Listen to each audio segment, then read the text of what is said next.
So hello everyone, now moving on to video number 2. So in this video I just wanted to do a sort of general update video on where we're at and what I've been doing. So lately I have been trawling around on the internet as you do, and I came across something called Cottagecore. I don't know if any of you have heard of it, but apparently it became very popular in the year 2020 at the height of the pandemic when everyone was in lockdown. Obviously I am still in lockdown because I haven't been going anywhere now for a year because I'm OCD and health anxiety. But yeah, apparently it became very popular last year and it's called Cottagecore.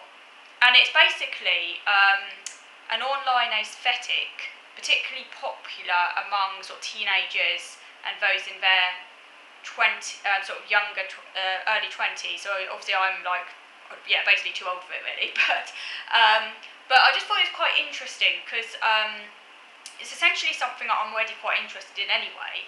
Because I'm very interested in kind of well, as you know, I'm very interested in cooking and I'm very interested in baking, and I'm interested in the whole cottage aesthetic anyway. I just naturally am. The whole kind of domestic, kind of oldie worldy, sort of nostalgic vibe just naturally appeals to me and always has done. So I was quite intrigued to discover that there's actually such a thing known as cottagecore. And cottagecore, there's actually even been a book written about it. I think there's been several books written about it. It's basically, apparently, it really took off among the women who love women community, which is interesting because I happen to be gay. I'm out about that and happy to talk about that. So, but yeah, I am gay. I love women. And yeah, so it took off among the women who love women community, which is also quite interesting. And it's kind of, I'm not entirely sure why it took off among the women who love women community. I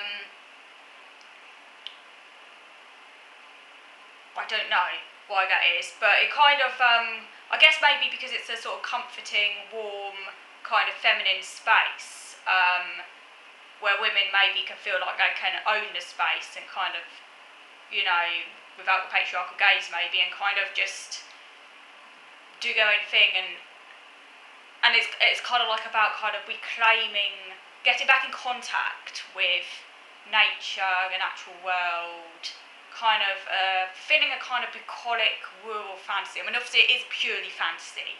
It's not related to the real world. Some people kind of take it a bit too seriously and don't quite understand, who don't understand might kind of say, well, you know, this isn't really how people lived, you know, this is just fantasy, it's got nothing to do with reality, you know, none of these people know what it's like to work on a farm, or, you know. I think they're kind of missing the point a little bit, because cottagecore doesn't make any pretensions to be reality. None of the people indulging in cottagecore are claiming to really, you know, it's pure fantasy. It's basically like fairy tale land.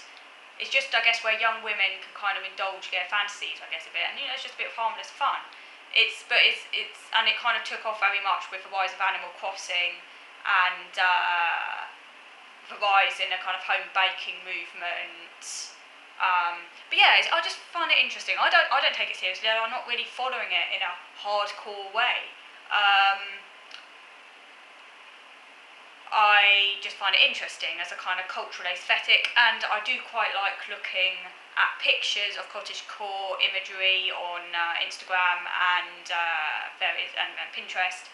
I find it quite calming, and I just like looking at the pictures, and a lot of it is food based, because one of the main parts of the aesthetic is home baking, you know, baking your own bread, various other kind of arts and crafts and things like that.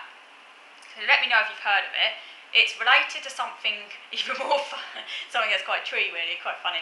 It's related to something called grannycore.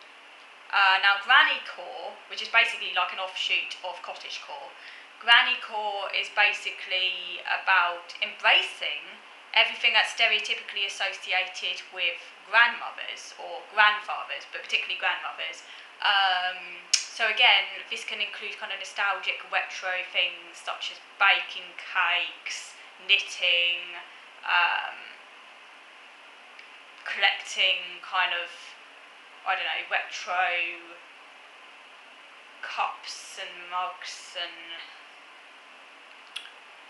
you know, indulging in kind of pastels and kind of things like that. It's known as Grannycore, and it's also related to farmcore, and also of course before cottagecore, it's basically an offshoot of the whole prairie core movement. You know, this kind of Little Women kind of aesthetic, which has been popular for quite some time now. And then there was also something, I don't know if you've heard of it, called the Grand Millennial design aesthetic. I'm a millennial. Millennial, technically speaking, is, well, I mean, they're varying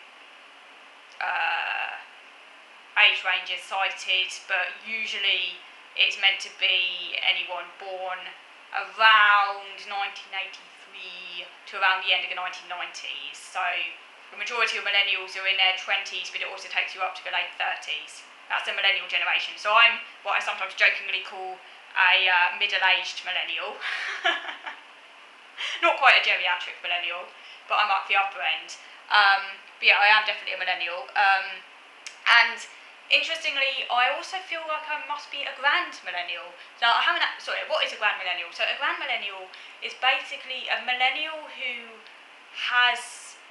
basically has an eye to the past, so they tend to be quite nostalgic, into kind of retro stuff, vintage things, but also, but not in a stuffy sort of formal way. It's a kind of combining of retro with modern. So grand millennial style abhors minimalism. Classic millennialism likes minimalism, so it's all minimal, white walls, very modern. That's classic millennial. Grand millennial, as in the title, it's kind of embracing kind of grandparent fashion and kind of making it hip. So it's taking stuff from the past but bringing it into the present and making it hip. It's about kind of embracing individuality and personal style, and kind of a little bit bohemian, kind of maybe a bit eccentric, but in a kind of knowing, hip kind of way. So it's not kind of just embracing the past for the past's sake. It's about bringing the past into the modern. It's kind of like a fusion. And again, I guess I was riding a wave without knowing I was riding a wave. Now, I'm not a fashionable person. I'm not really into fashion. I do my own thing.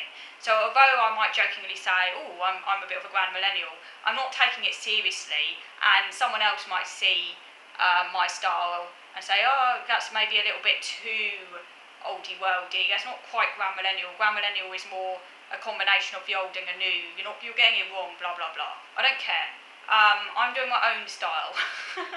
But it's interesting though, because I do feel that I have kind of embraced quite a lot of the grand millennial in terms of like my Beatrix Potter collection, for example, my retro vases, retro plaques. It is quite grand millennial actually. And my brother was joking that I'm going to turn my place into an old ladies' home because he said it's looking too much like my grandmother's place. But hey, it's Grand Millennial. It's actually got a name. So yes, and that took off particularly last year as well in 2020. It could be argued really that Cottagecore and Grannycore is kind of like Grand Millennial's younger cousin.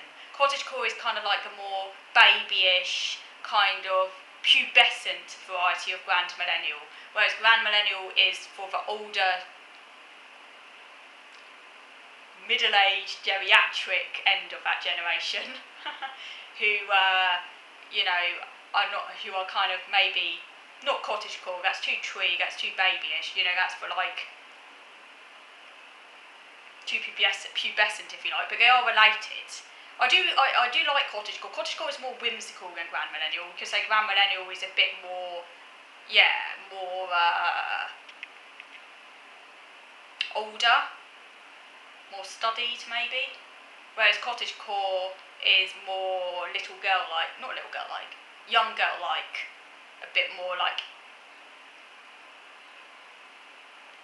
pubescent, I guess you could call it. But they're all on a kind of similar kind of, they're all related to other. But let me know what you think. And I've been quite obsessed lately with cottagecore, and I've been Googling it. I just find it very interesting and aesthetic. Let me know what aesthetics you like, online aesthetics. I'd be interested to know. I don't think there's peasant core, maybe that's to come. I was thinking maybe peasant core will next come in. Peasant core will be all about, related to prairie core, but more about dressing like an old peasant from maybe Tudor times. I don't know if that aesthetic has come in yet, maybe it will. So watch this space for peasant core. Okay, so I hope you enjoyed this video and thank you for watching.